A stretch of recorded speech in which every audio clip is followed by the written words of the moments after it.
Explicando Espiritismo. O livro é o Livro dos Espíritos, de Allan Kardec, capítulo 11º, parte 2ª, dos Três Reinos, com a nossa companheira Alina. Seja bem-vinda. Boa noite. Sempre bom estar aqui com vocês, né? Então, essa parte do Livro dos Espíritos é uma parte de estudo mesmo, né? Bem científica, né? Sai mais dos aspectos morais do texto do programa anterior, né? Da parte anterior. Mas, de qualquer forma, quando a gente compreende isso aqui, a gente também tira daqui um aprendizado que vai para os aspectos morais, porque também o nosso objetivo final é a evolução. Então, o intelectual e o moral está atrelado um ao outro, né? Nesse capítulo 11, dos Três Reinos, a gente tem 3 itens, é um capítulo curto, então é um capítulo breve de se comentar, né? O primeiro é sobre os minerais e as plantas, o segundo é sobre os animais e o homem, e o terceiro é sobre a metempsicose, tá? Então, o que eles falam primeiro, né? A partir do questionamento, né? Do ponto de vista material, a gente... voltando. Allan Kardec, ele fica muito preocupado nas classificações. Ele era um cientista, né? Então, ele tá certo classificar entre seres orgânicos e inorgânicos, né? Ou é melhor o reino animal, mineral e vegetal... Ou teria que criar uma outra classificação onde o homem ficasse à parte e não junto com os animais, né? Então ele queria uma classificação. Aí ele fala, vai depender do ponto de vista, né? Do ponto de vista material, apenas há seres orgânicos e inorgânicos. Mas se a gente pensar no ponto de vista material. Só que do ponto de vista moral, a gente pensaria em 4 graus, né? No vegetal, o animal, mineral e o homem, né? Então, ele fala, esses 4 graus apresentam com efeito caracteres determinados, muito embora pareçam confundir-se nos seus limites extremos. A matéria inerte que constitui o reino mineral só tem em si uma força mecânica. As plantas, ainda que compostas de matéria inerte, são dotadas de vitalidade. E os animais, também compostos de matéria inerte e igualmente dotados de vitalidade, possuem uma espécie de inteligência instintiva. Então, a gente vê primeiro só força mecânica, né, nos minerais. Depois, as plantas com uma vitalidade mais essa força mecânica. E os animais têm ambas, né, a vitalidade, a força mecânica e uma inteligência mais primitiva, que eles chamam de inteligência instintiva, tá? Limitada. E a consciência de sua existência e de sua individualidade, né? O homem, tendo tudo o que há nas plantas e nos animais, domina todas as outras classes por uma inteligência especial, indefinida, que lhe dá a consciência do seu futuro, a percepção das coisas extramateriais e o conhecimento de Deus, né? Então, ele fala que as plantas não têm consciência de que existem, pois não pensam, né? Só tem vida orgânica. Recebem impressões físicas que atuam sobre a matéria, mas não têm percepção. Consequentemente, não tem sensação de dor, tá? Então, elas têm... A gente vê alguns casos que ele cita a sensitiva, cita as plantas carnívoras, né? Questionando se eles não teriam aí um princípio inteligente. Mas a espiritualidade esclarece que essas reações são puramente mecânicas. A determinado estímulo, você tem aquela resposta. Tanto da sensitiva quanto das plantas carnívoras. E se a gente pensar das plantas que se voltam para o sol também, né? É um determinismo para a sobrevivência, né? Então, ele pergunta, independe da vontade delas, a força que as atrai umas para as outras, certo? Porquanto não pensam. É uma força mecânica da matéria, que atua sobre a matéria, sem que elas possam a isso se opor. Então, a planta não vai falar assim, não tô a fim de me fechar agora, sensitiva, né? Pise aqui que eu não vou me fechar. Não é assim. Quando a gente encosta nela, ela fecha automático, né? Algumas plantas... Aí vem outra pergunta, que é essa pergunta da sensitiva, né? Na verdade, ele pergunta... Algumas plantas, como a sensitiva e a dionéia, por exemplo, executam movimentos que denotam grande sensibilidade e, em certos casos, uma espécie de vontade, conforme se observa na segunda, cujos lóbulos apanham a mosca que sobre ela pousa para sugá-la, parecendo que urde uma armadilha com o fim de capturar e matar aquele inseto. São dotadas essas plantas da faculdade de pensar? Têm vontade e formam uma classe intermediária entre a natureza vegetal e a natureza animal? Constituem a transição de uma para outra? Então, o que eles falam? Tudo natureza tem uma transição, né? Por isso mesmo que uma coisa não se assemelha à outra. No entanto, todas se prendem umas às outras. As plantas não pensam, por conseguinte, carecem de vontade. Nem a ostra que se abre, nem os zoófitos pensam, têm apenas um instinto cego e natural. O organismo humano nos proporciona exemplo desses movimentos análogos aos movimentos que a gente vê nessas plantas e na ostra que ele fala, sem participação da vontade, que são nossas funções digestivas, circulatórias, né? E ele fala do pilouro que se contrai ao contato de certos corpos para negar passagem. O mesmo provavelmente se dá na sensitiva, cujos movimentos de nenhum modo implicam a necessidade de percepção e ainda menos de vontade. Não é? Ela não sente que foi pisada, ela não sente, né? Ela tem um sentido mecânico, na verdade, né? Uma resposta mecânica a um estímulo mecânico, tá? E ele pergunta, não haverá nas plantas como nos animais um instinto de conservação que as induza a procurar o que lhes possa ser útil e a evitar o que lhes possa ser nocivo? Há, se quiserdes, uma espécie de instinto, dependendo isso da extensão que se deu ao significado dessa palavra. É, porém, um instinto puramente mecânico. Quando, nas operações químicas, observai que dois corpos se reúnem, é que um ao outro convém. Quer dizer, é que há entre eles afinidade. Ora, isso não dá os nomes de instinto. A gente fala de magnetismo, né? A gente fala disso, mas não um instinto em si, porque o instinto já pressupõe uma outra evolução. Nos mundos superiores, as plantas são de natureza mais perfeita como os outros seres. Aí ele fala que no mundo superior tudo é mais perfeito. Lá a planta é mais perfeita, mas continua sendo planta. Os animais são mais perfeitos, continuam sempre sendo animais. E os homens também, sempre homens. Então tudo lá é mais aperfeiçoado, mas as plantas não deixam de ser plantas e os animais não deixam de ser animais, tá? E aí ele vai perguntar na 592.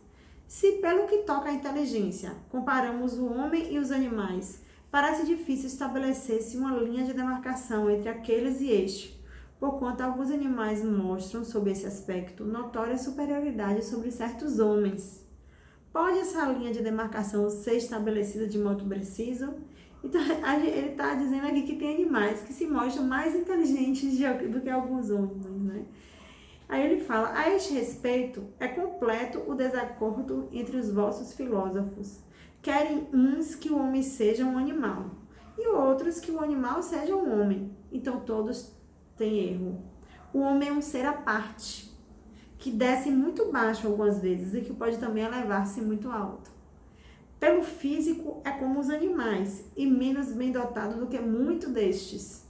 A natureza lhes deu tudo o que o homem é obrigado a inventar com a sua inteligência para a satisfação de suas necessidades e para a sua conservação. Seu corpo se destrói, como o dos animais, é certo, mas ao seu espírito está assinado um destino que só ele pode compreender, porque só ele é inteiramente livre. Então, o próprio homem ele tem a capacidade dessa consciência de sua existência e de seu futuro, que nos animais e nas plantas e nos minerais não existe. Pobre homens que vos situais abaixo dos brutos, não sabeis distinguir-vos deles? Reconhecei o homem pela faculdade de pensar em Deus. E aí ele pergunta se pode-se dizer que os animais só obram por instinto. Aí ele fala assim, ainda aí há um sistema, essa preocupação em classificar, né, que Kardec sempre trazia. É verdade que na maioria dos animais domina o instinto, mas não vês que muitos obram denotando acentuada vontade, é uma inteligência, porém limitada. Então a gente não pode dizer que o animal só tem instinto, ele tem uma espécie de inteligência, né?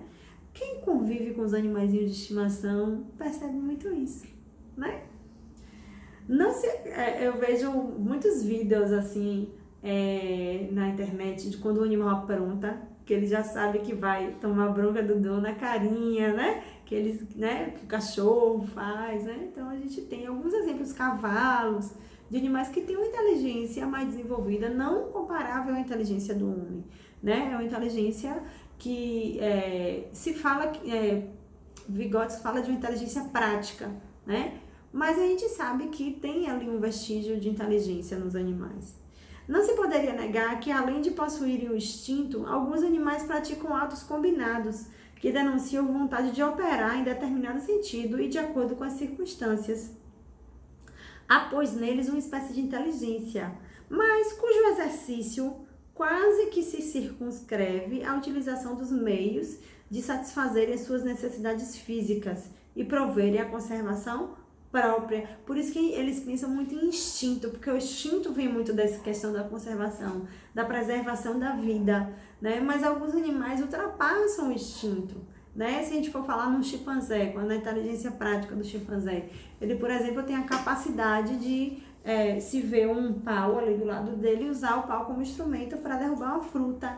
Isso é iniciozinho de uma inteligência, né? Ele não tem a capacidade de pensar: nossa, essa fruta tá alta, eu vou atrás de um instrumento que eu consiga pegar a fruta.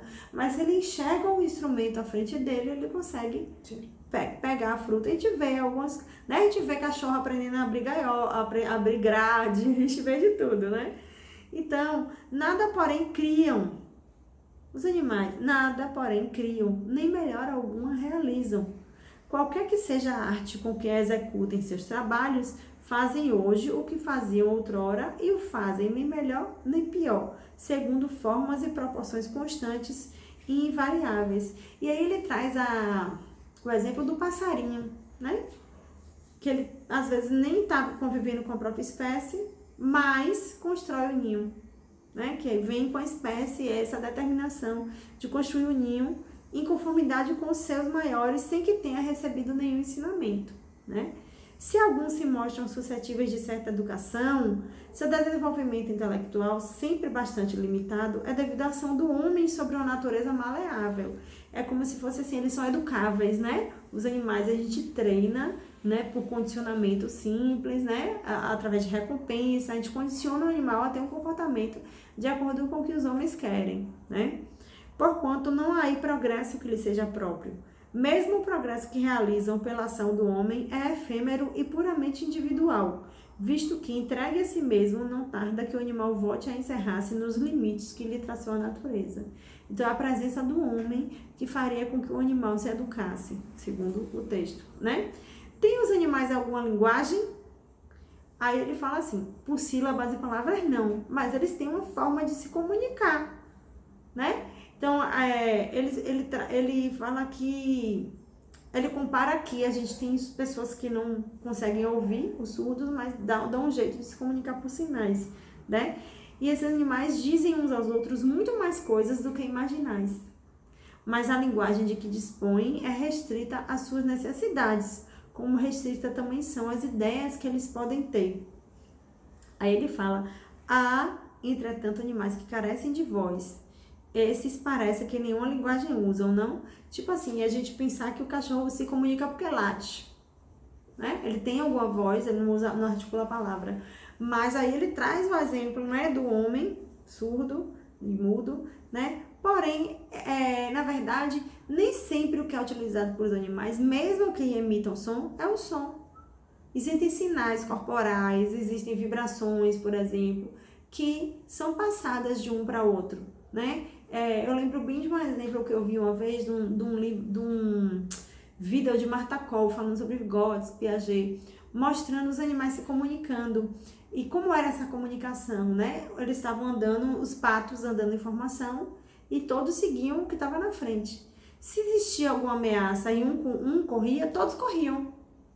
Então é uma forma de comunicação, né? Você entender a linguagem do outro animal para poder se salvar. Tá? Então, as formações para voo, tudo isso a gente vê, né? Os cardumes de peixe, com a forma como eles, a partir do movimento do outro, eles detectam o que está acontecendo. Então, é uma forma de comunicação, só não é com linguagem falada.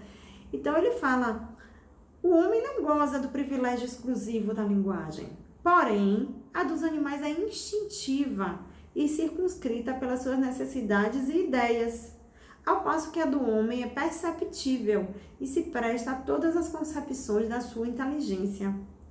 Efetivamente, os peixes, que como as andorinhas emigram em cardumes, obedientes ao guia que os conduz, devem ter meio de se advertirem, de se entenderem e combinarem. É possível que disponham de uma vista mais penetrante e esta lhes permita perceber os sinais que mutuamente façam.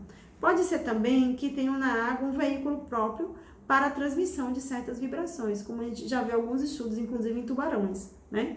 Como quer que seja, o que é incontestável é que eles não falecem meios de se entenderem. Na verdade, não faltam, né, meios de se entenderem. Do mesmo modo que a todos os animais carentes de voz e que, não obstante, trabalham em comum. Diante disso, que admiração pode causar que os espíritos entre si se comuniquem sem auxílio da palavra articulada?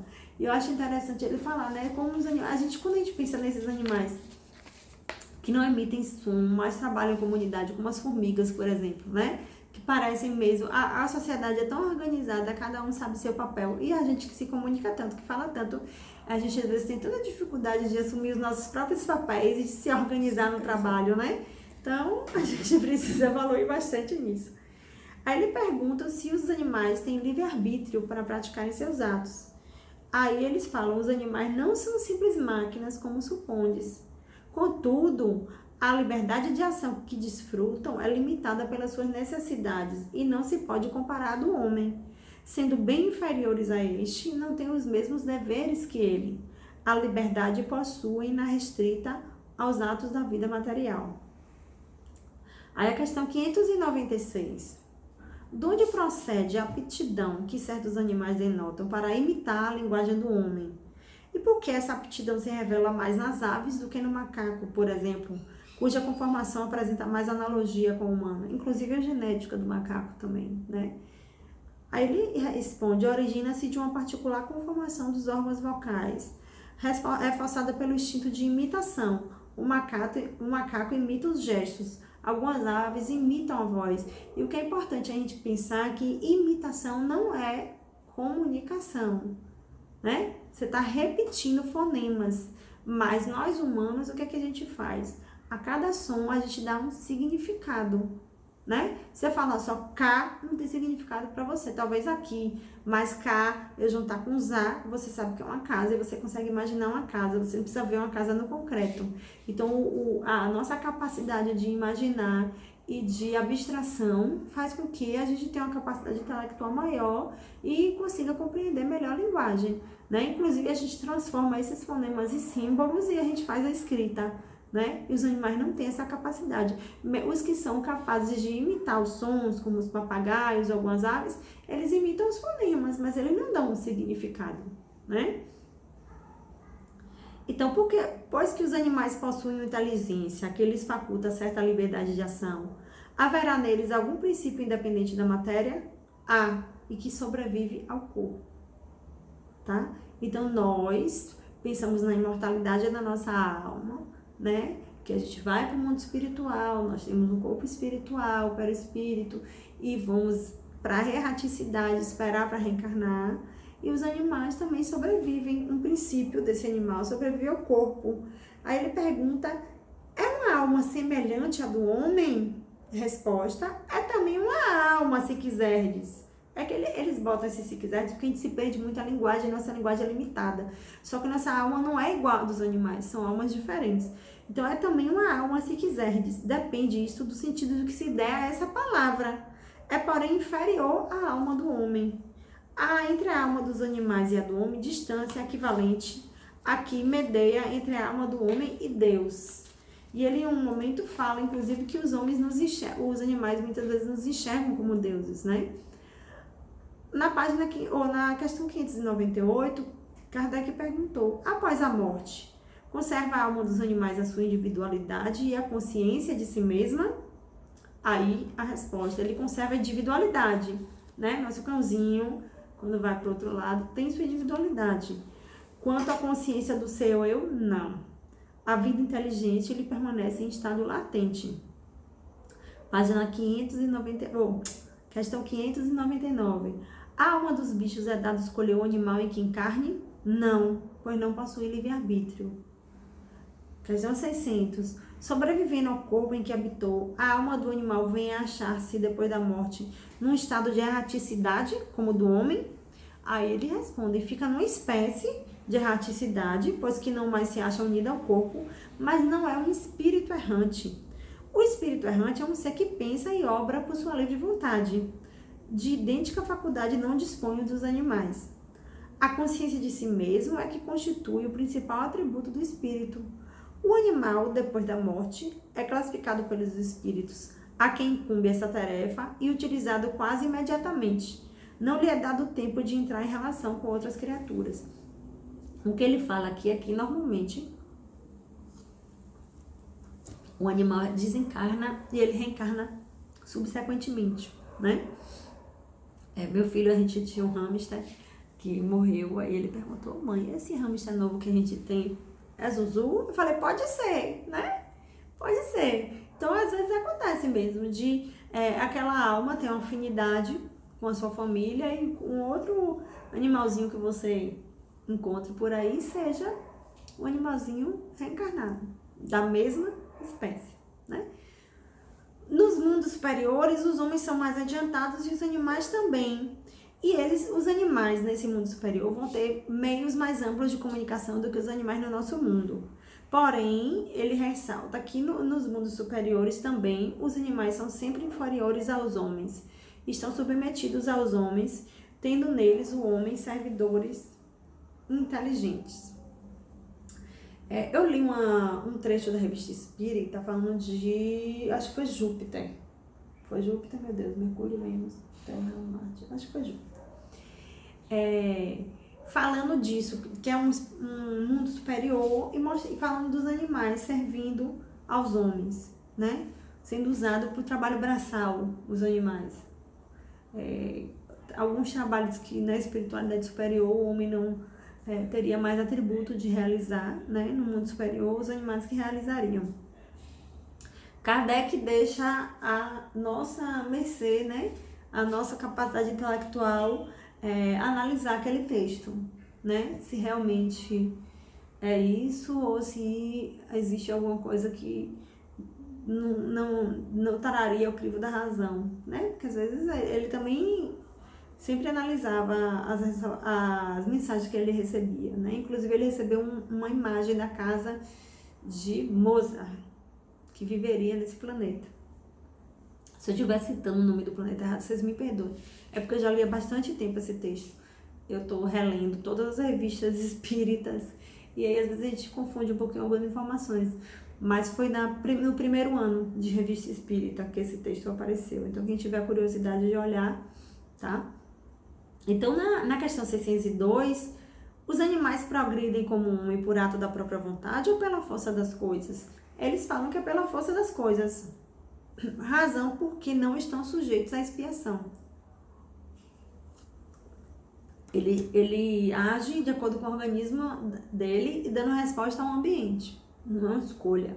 Quando ele é mais violento, né? É por força das circunstâncias. Então eles não espiam. Nos mundos superiores, os animais conhecem a Deus? Não. Para eles, o homem é um Deus, como outrora os espíritos eram deuses para o homem, né? Não era assim no politeísmo, né? Se os animais, mesmo aperfeiçoados, existentes no mundo superiores, forem sempre inferiores ao homem, então Deus terá criado seres intelectuais perpetualmente destinados à inferioridade, o que parece em desacordo com a unidade de vistas e de progresso que todas as suas obras revelam. Aí o que eles trazem? Que existem coisas na natureza que nós não temos a capacidade de compreender e que ainda não é permitido nos revelar, né? Então ele fala que coisas aparentemente díspares têm pontos de contato que o homem no estado atual não conseguirá compreender. Por um esforço da inteligência pode entrevê-los, mas somente quando essa inteligência estiver plenamente desenvolvida e liberta dos preconceitos do orgulho e da ignorância, logrará ver claro na obra de Deus. Até lá, suas ideias restritas lhe fazem observar as coisas por um mesquinho e acanhado prisma. Ela falando da visão que a gente tem, né? Na fala anterior de Isa, né? Como a gente ainda está nublado pelas nossas experiências. Então, são os preconceitos, é isso, né?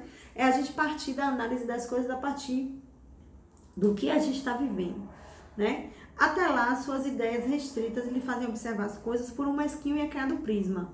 Sabei não ser possível que Deus se contradiga e que na natureza tudo se harmoniza mediante leis gerais, que por nenhum de seus pontos deixa de corresponder à sublime sabedoria do Criador.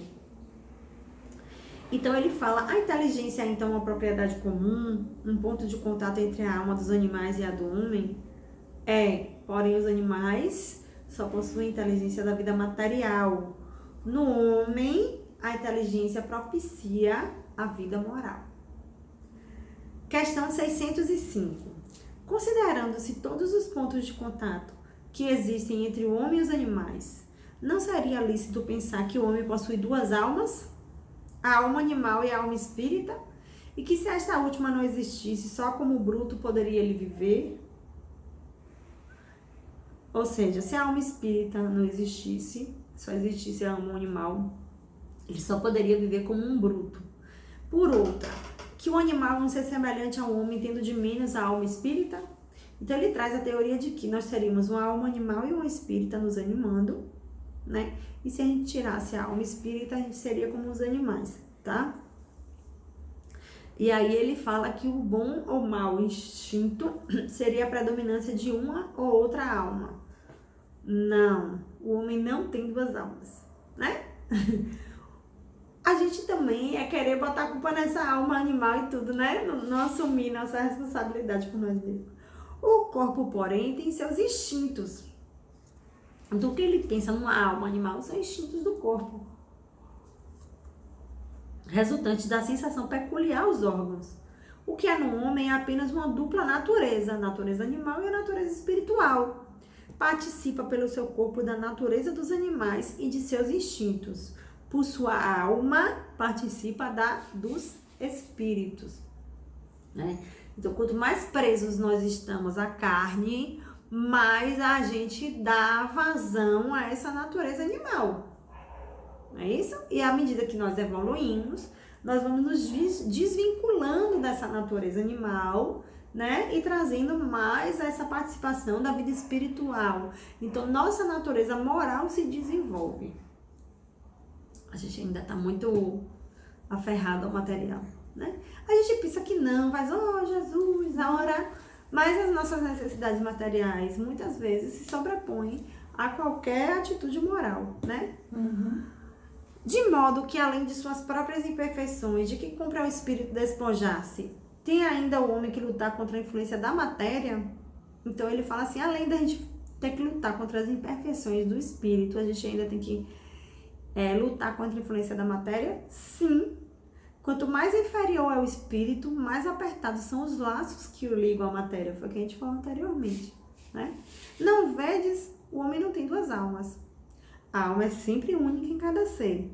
São distintas uma da outra, a alma do animal e a do homem, a tal ponto que a de um não pode animar o corpo criado para o outro. Mas, conquanto não tem a alma animal, que por suas paixões o nivele aos animais, o homem tem o corpo, que às vezes o rebaixa ao nível deles, visto que o corpo é um ser dotado de vitalidade e instintos, porém inteligentes estes e restrito ao cuidado que sua conservação requer. Quando a gente vai estudar espírito, perispírito, né, aí eles fazem uma análise dos minerais, né? Então eles falam que o corpo do animal é dotado de vitalidade. E nosso corpo tem vitalidade, o fluido vital tá ali, né? Então, é isso que faz nos ligar à vida corporal, né? Quanto mais apegados estamos às sensações corporais, mais nós estaremos próximos dos animais. Encarnando no corpo do homem, o espírito lhe traz o princípio intelectual e moral, que o torna superior aos animais, tá? Então, essa couraça, que é o nosso corpo, que tem já vitalidade, né? tem algo a mais no corpo do homem, né? Ele traz um espírito intelectual e moral. Eu comparo a você ter um veículo, a depender de quem está dirigindo, eu posso ter um veículo sendo utilizado para o bem ou utilizado, né, para o mal. As duas naturezas existentes no homem dão às suas paixões duas origens diferentes. Umas provêm dos instintos da natureza animal, provindo as outras das impurezas do espírito encarnado, que simpatiza mais ou menos com a grosseria dos apetites animais. Purificando-se, o espírito se liberta pouco a pouco da influência da matéria. Sob essa influência, aproximando-se do bruto. Isento dela, eleva-se à sua verdadeira destinação. Então, é o que ele fala, quanto mais a gente dá valor ao material, mais a gente se aproxima do bruto e do animal, né? Por isso que eu falei que aqui é um texto mais científico de análise dos reinos, mas tem um cunho moral. Sempre vem o cunho moral no final, né? E aí, de onde tiram os animais o princípio inteligente que constitui a alma de natureza especial de que são dotados? Do elemento inteligente universal. Então, emana de um único princípio a inteligência do homem e dos animais? Sem dúvida alguma. Porém, no homem passou por uma elaboração que a coloca acima da que existe no animal.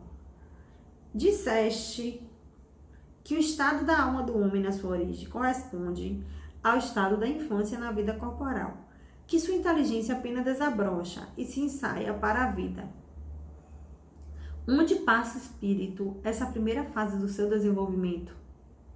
Ele fala numa série de existências que precedem o período a que chamais humanidade. Aí pergunta, parece que assim se pode considerar a alma como tendo sido o princípio inteligente dos seres inferiores à criação, não? Já não dissemos que tudo na natureza se encadeia e tende para a unidade? Nesses seres, cuja totalidade estás longe de conhecer, é que o princípio inteligente se elabora, se individualiza pouco a pouco e se ensaia para a vida, conforme já dissemos. É de certo modo um trabalho preparatório, como o da germinação, por efeito do qual o princípio inteligente sofre uma transformação e se torna espírito. Entra então no período humano, começando a ter consciência do seu futuro, capacidade de distinguir o bem do mal e a responsabilidade dos seus atos. Assim, a fase da infância se segue à da adolescência, vindo depois da juventude e da madureza. Nessa origem, coisa alguma há de humilhante para o homem. Sentir-se-ão humilhados os grandes gênios por terem sido fetos informes nas entranhas que o geraram? Se alguma coisa há que seja humilhante, é a sua inferioridade perante Deus e sua impotência para lhe sondar a profundeza dos desígnios e para apreciar a sabedoria das leis que regem a harmonia do universo. Reconhecei a grandeza de Deus nessa admirável harmonia mediante a qual tudo é solidário na natureza. Acreditar que Deus haja feito seja o que for sem um fim e criado seres inteligentes sem futuro seria blasfemar de sua bondade, que se estende por todas as criaturas. Ele pergunta então se esse período humano da criatura se principia na Terra. Não. A Terra não é o ponto de partida da primeira encarnação humana. O período humano começa geralmente em mundos inferiores à Terra. Isso, entretanto, não constitui regra absoluta, pois pode suceder que um espírito esteja apto a viver na Terra desde o início do seu período humano. Não é frequente o caso, é uma exceção, mas pode acontecer. Aí ele pergunta se o espírito, quando desencarna, tem consciência desse período anterior, né? Ele diz que não, porque não é esse período que começa a vida de espírito, né? Então, mesmo as primeiras existências humanas, é difícil que lembre, né? Assim como para o homem é difícil se lembrar do período no seio materno, tá? Por isso que os espíritos, quando estão respondendo as perguntas de Allan Kardec, dizem que não sabem como começaram, tá? E aí ele cita a questão 78. Uma vez no período da humanidade, conserva o espírito traços do que era precedente, quer dizer, do estado em que se achava no período em que poderia chamar anti-humano, anti com E, né, de ante-humano, né? Depende da distância entre os dois períodos e do progresso realizado. Durante algumas gerações, ele pode conservar vestígios do estado primitivo, mais ou menos pronunciado, pois nada se opera na natureza bruscamente, né? Há sempre anéis que ligam as extremidades da cadeia dos seres e dos acontecimentos. Aqueles vestígios, porém, se apagam com o desenvolvimento do livre-arbítrio. Os primeiros progressos só lentamente se efetuam, porque ainda não tem a segundá-los à vontade. Vão em progressão mais rápida à medida que o espírito adquire mais perfeita consciência de si mesmo. Quando mais evoluídos nossos espíritos estão, mais rápidos eles estão evoluindo. É tipo assim, os degraus são maiores. À medida que ele tem uma conquista, ele é mais evoluído, ele tem uma conquista, o degrau que ele está percorrendo é maior do que os degraus anteriores, né?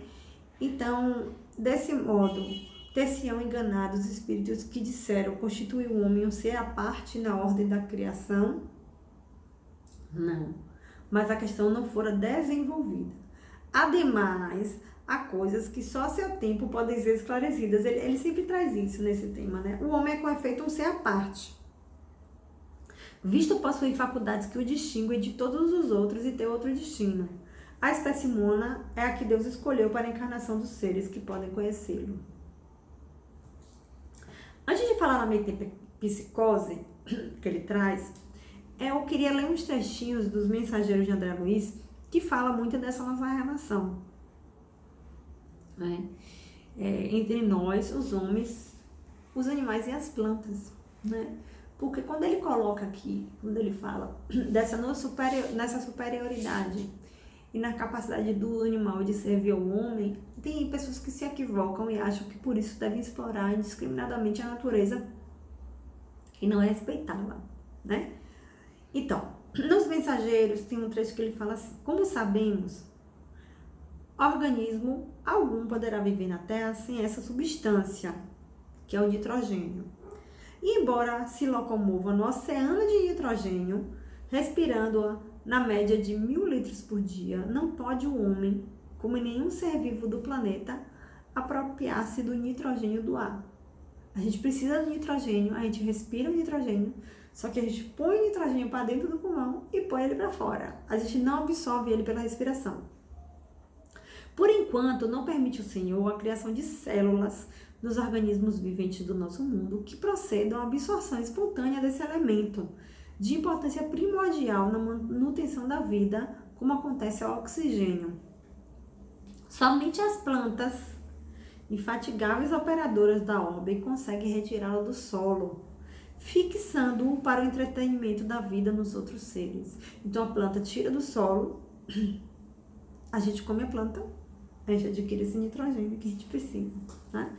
Cada grão de trigo é uma bênção nitrogenada para sustento das criaturas. Cada fruto da terra é uma bolsa repleta de nitrogênio indispensável ao equilíbrio orgânico dos seres vivos. Então ele mostra como a gente se depende. Aí ele bota: se o homem conseguisse fixar 10 gramas, aproximadamente, dos 1000 litros de nitrogênio que respira diariamente, a crosta estaria transformada no verdadeiro paraíso espiritual. Ou seja, se nós nos alimentássemos pela respiração. O reino vegetal possui cooperadores numerosos. Você possivelmente ignoram que muitos irmãos se preparam para o mérito de nova encarnação do mundo, prestando serviço aos reinos inferiores. Então, assim como eles nos servem, nós também servimos a eles, tá? Então, vamos para a metempsicose para a gente encerrar, né? O ser vivo, uma origem comum no princípio inteligente, não é a consagração da doutrina da metempsicose? Duas coisas podem ter a mesma origem e absolutamente não se assemelharem mais tarde. Quem reconheceria a árvore com suas folhas, flores e frutos no germe informe que se contém na semente de onde ela surge? Desde que o princípio inteligente atinge o grau necessário para ser espírito e entrar no período humano, já não guarda relação com o seu estado primitivo e já não é a alma dos animais, como a árvore já não é a semente. De animal só há no homem o corpo e as paixões que nascem da influência do corpo e do instinto de conservação inerente à matéria. Não se pode, pois, dizer que tal homem é a encarnação do espírito de tal animal. Consequentemente, a metapsicose, como a entende, não é verdadeira. Então ele deixa umas dicas de que o espírito do homem advém dessas espécies, é uma evolução de espécie, mas não é assim, eu nasci num peixe, amanhã eu nasço num mamífero, não é assim. A coisa, como acontece, não fica muito clara. Por isso que fica essas discussões, a gente fica meio, né? E aí? Então, eu não nasço nessa encarnação um cachorro e amanhã nasço num homem, nem nasço num homem e volto para ser cachorro. Até porque, o que ele traz aqui muito claro, é que a gente sempre evolui. Sair do estado de homem para um estado animal de volta seria uma involução. E de que forma o espírito que anima um animal pode evoluir para essa forma humana? Ele deixa subentendido que isso existe, mas ele não fala muito claro, não. Eu penso que na sociedade de 1800 e bolinha, né, que a época de Kardec, ia ser muito escândalo, ia ser muito preconceito essa ideia, e que os mecanismos como isso acontece, a gente não conseguiria compreender. Por isso que eles revelam, né, tiram só uma pontinha do véu que cobre a luz, mas deixam o restinho para um momento oportuno, né? Aí por isso que ele fala, o espírito que animou o corpo do homem não pode voltar, né, para animar um animal, né? Então ele traça muito, ele explica por um bom tempo essa questão da impossibilidade da migração direta da alma do animal para o homem e reciprocamente, tá? O fato de não poder semelhante fusão operar-se entre os seres corporais de duas espécies mostra que estes são graus inassimiláveis, devendo dar-se o mesmo com relação aos espíritos que as animam, né? Então, o espírito, a constituição do espírito do homem e a do animal são diferentes. Eu não teria como pegar a alma de um homem e botar no animal, nem a alma de um animal botar no homem, tá? Então, ele traz essa questão dos segredos do universo, que nem tudo a gente pode saber, nem tudo pode ser revelado, né? Então ele fala, cada um vai trazer uma teoria, né? Que aí ele diz, as diferentes espécies de animais não procedem intelectualmente uma das outras mediante progressão. Que a gente pensa assim, né? Uma ostra vira um peixe vira um pássaro, o quadrúpede vira o quadro humano e por aí vai. Não é assim, tá? Como é, não se sabe, né? Como é esse elo, essa cadeia, não se sabe, tá? Só ele diz que o homem possui sua própria alma ou espírito, centelha divina, que lhe confere o senso moral e um alcance intelectual de que carecem os animais. É nele o ser principal que pré-existe e sobrevive ao corpo, conservando sua individualidade. Qual a origem do espírito? Qual é o seu ponto inicial? Onde é o seu ponto inicial? Forma-se do princípio inteligente individualizado? Tudo isso são mistérios que seria inútil querer devassar e sobre os quais, como dissemos, nada mais se pode fazer do que construir sistemas, ou seja, elaborar teorias, né? O que é certo, o que ressalta do raciocínio da experiência é a sobrevivência do espírito. Então ele fala assim, tipo assim, olhe para frente. Que a gente sabe é que você sobrevive e você evolui, mas a parte de trás, né, a parte que passou, a gente ainda vai conservar como um mistério, né? O que é certo, o que ressalta do raciocínio da experiência, a sobrevivência do espírito, a conservação de sua individualidade após a morte, sua faculdade de progredir, seu estado feliz ou desgraçado de acordo com seu adiantamento na senda do bem e todas as verdades morais decorrentes deste princípio. Por isso que eu falei que sempre acaba no ensinamento moral, né? Que a gente tem que pensar e evoluir.